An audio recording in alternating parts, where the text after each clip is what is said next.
Breaking news again here. Let me go to Mike Garofalo. What you got, Mike? Gene, before I go to a clip of a witness, I'm going to read this, but since you guys are talking about the Secret Service, and this is kind of huge.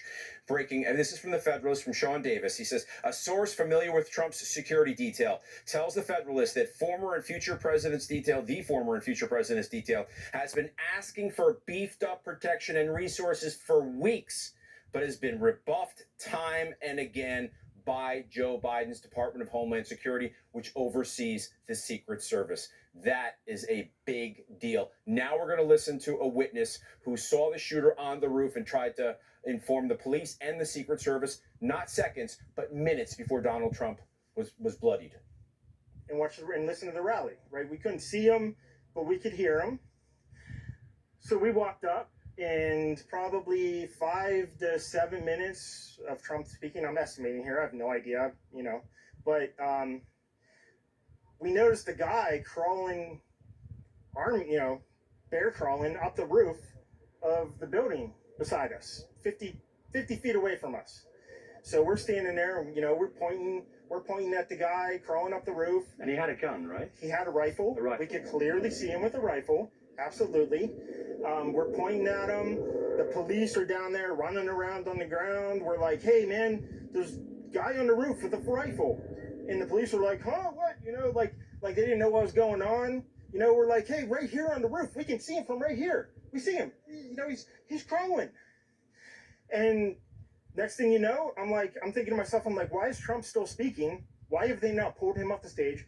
I'm standing there pointing at him for 2-3 minutes. Secret Service is looking at us from the top of the barn. I'm pointing at that roof, just standing there like this. And next thing you know, 5 shots ring out. So you're certain that the shots came from that guy on the roof? 100%. 100%. And he was up there for a couple of minutes. He was up there. You saw him up there for a couple of minutes. Absolutely. At least 3 to 4 minutes. And you were telling the police and the Secret Service? We were telling the police. We were pointing at him for the Secret Service, who were looking at us from the top of the barn. They were looking at us the whole time when we were standing by that tree. Could they see binoculars? Could they see him? Probably not, because the roof, the way the slope went, he was behind where they could see. But why is there not Secret Service on all of these roofs here? This is not a big place.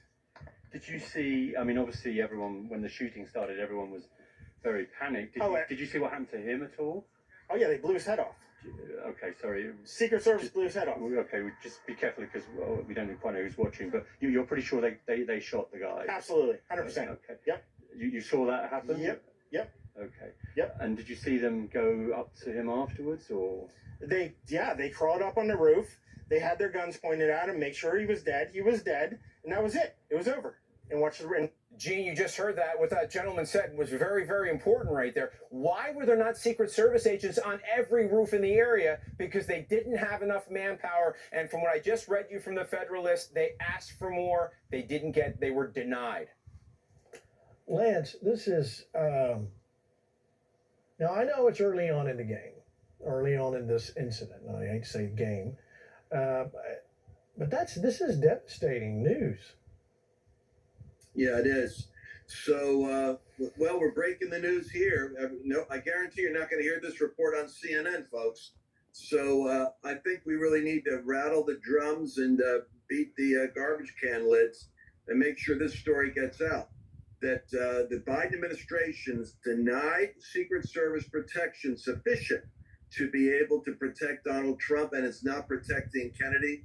And that if they really are against violence, they ought to take that $1 trillion budget and put it to work protecting the opposition party. Speaking of RFK Jr., he tweeted this. I think we've got that tweet. Now's the time for every American who loves our country to step back from the division, renounce all violence, and unite in prayer for President Trump and his family.